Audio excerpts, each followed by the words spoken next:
Olá, meus caros estudantes, paz e bem. Me chamo Frei Antônio Francisco, frade capuchinho. Atualmente sou estudante do quarto período do curso de Filosofia do Instituto de Estudos Superiores do Maranhão, IESMA.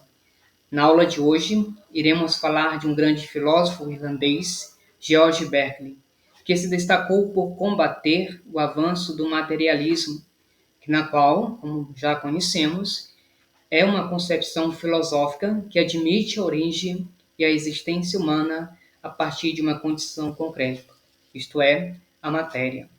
Berkeley combate defendendo que as coisas só existem na medida que são percebidas, ou que quando elas percebem. Portanto, a presente aula terá como principal objetivo compreender o idealismo subjetivo de Berkeley e a importância da sua teoria para o avanço do materialismo.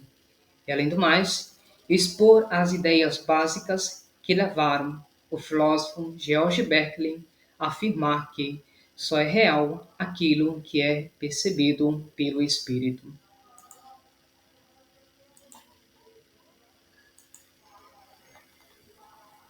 George Berkeley foi um filósofo irlandês, como destaquei no início desta aula, que pretendeu dar uma nova interpretação daquilo que entendemos como a existência das coisas.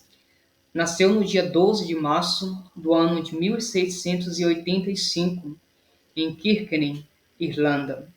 Além de filósofo, foi diácono e mais tarde bispo da Igreja Anglicana, cargo este que ele exerceu com muita dedicação e sabedoria. O grande filósofo faleceu no dia 14 de janeiro do ano de 1753, na cidade de Oxford. Berkeley foi uma espécie de filósofo empirista, idealista, por partir da evidência sensível que depende primeiramente do sujeito e não das coisas, para negar o materialismo que, por sua vez, reduzia todo o pensamento em material. Sua principal contribuição foi, portanto, no avanço de uma teoria que ele chamou de imaterialismo, conhecida mais tarde como idealismo subjetivo. A teoria nega a existência de substância material. Em vez disso, o filósofo sustenta que os objetos, como mesas, cadeiras, livros, computadores, canetas e etc., e tantos outros objetos, são apenas ideias da mente daqueles que os percebem. Como resultado, objetos não podem existir sem antes serem percebidos. Fazendo aqui um exemplo de como isso a Berkeley defende essa posição. Primeiramente, aqui nas minhas mãos tem um celular, na qual eu já o conheço e tenho a ideia de que isso seja um celular. Mas antes do meu conhecimento, antes de ter o conhecimento de que este aparelho é um celular, denominado celular, talvez a primeiro momento que eu pegaria, então não saberia dizer o que seria este aparelho. Eu poderia dar nome, um outro nome a este celular, mas quando eu olho para ele, a minha mente tem a ideia de que é um celular, portanto, ele é um celular e essa ideia passa a existir. Esse aqui é apenas um exemplo bem popular. No entendimento do filósofo, fora da nossa mente, não existe uma matéria extensa, pois se a matéria existisse, ela teria que ser eterna, imutável e infinita. E esses caracteres somente podem pertencer a Deus. Com isso, ele acredita que as sensações táteis que temos de objetos, cores e sons são simplesmente sistemas de sinais que a natureza emite e que nos são enviadas por Deus. O objetivo desse sistema de sinais é, portanto, orientar os homens ao que é realmente necessário para que possam viver bem. Portanto, aqui Berkeley coloca essa, vamos dizer, essa característica de que as sensações, de tudo que vem de sensações, é somente de Deus. Claro que Ele é eterno, Ele é imutável. Então, tal concepção é dada somente a Deus. Exemplo, eu, no meu quarto, sabemos que as coisas só vão passar a existir na medida em que eu for perceber tais objetos, como, por exemplo, a cama, o ventilador, assim, etc. Mas, para Deus, as coisas, ela existe porque Ele é o princípio de toda ideia, ou seja, Ele como esta fórmula principal. Seguindo adiante, percebemos que todo o pensamento, conhecimento, segundo o filósofo Berkeley, vem da percepção, pois aquilo que percebemos são ideias, não coisas em si mesmas. Aquele exemplo que eu dei, portanto, do celular, apenas a ideia. Pois uma coisa em si deve ser uma experiência externa. Desta maneira, o mundo consiste em apenas de ideias e mentes que percebem estas ideias.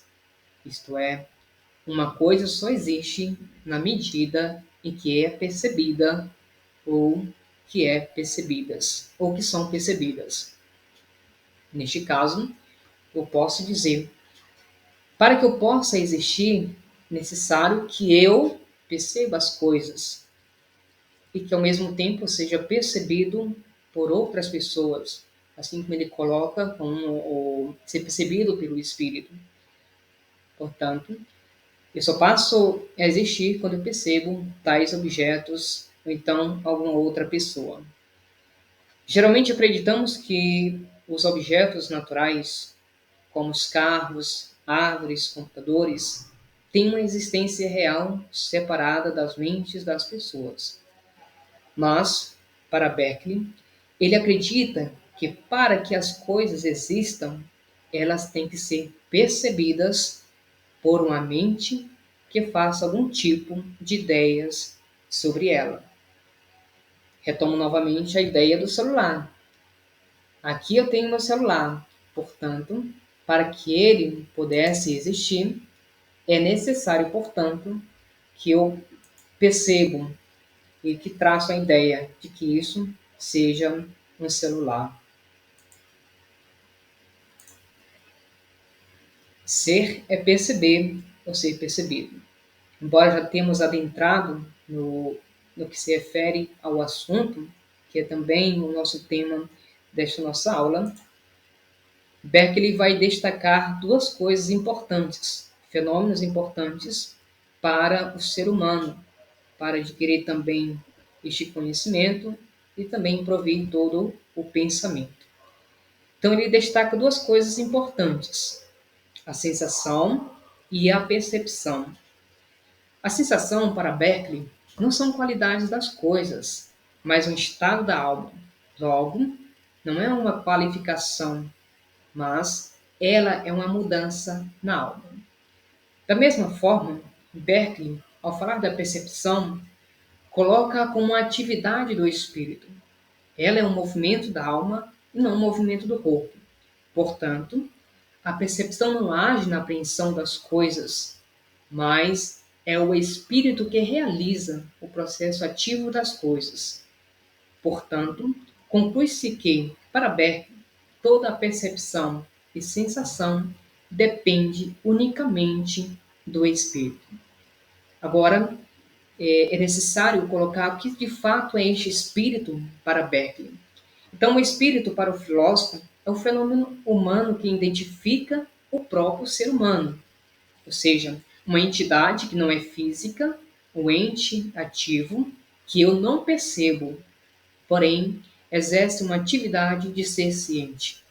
Por conseguinte, o espírito para ele é a única coisa que existe e que é uma realidade abstrata. Logo, o espírito é uma entidade passiva e ao mesmo tempo ativa, que concebe as coisas. Em suma, podemos concluir que a filosofia de Berkeley nega a existência da matéria, contesta os argumentos do ateísmo, critica os livres pensadores da época e afirma que ser é ser percebido, assim como nós estamos, que foi o tema que é o tema da nossa aula. Isto é, os objetos físicos não existem independentes do pensamento, todo tendo que ser percebidos por alguma mente, ou seja, por algum espírito. Todas as coisas, portanto, só existem na medida em que são percebidas, fazendo jus ao tema da nossa aula, na qual é, ser é perceber ou ser percebido. Posto isto, Berkeley nega a existência da realidade externa e afirma que as sensações são a forma de Deus. Através da natureza, se comunica com os homens. Concluímos esta aula afirmando que foi a partir de pressupostos empiristas que o famoso filósofo Berkeley critica a noção tradicional de matéria e fundamenta o seu imaterialismo no princípio de que ser é perceber o ser percebido. Logo, notamos que a filosofia de Berkeley é uma filosofia espiritualista e, ao mesmo tempo, imaterialista. Portanto, aqui finalizo esta aula. Desde já agradeço a compreensão. Espero que esse vídeo, esta aula, possa ajudar, talvez, a tirar suas eventuais dúvidas. A todos, paz e bem.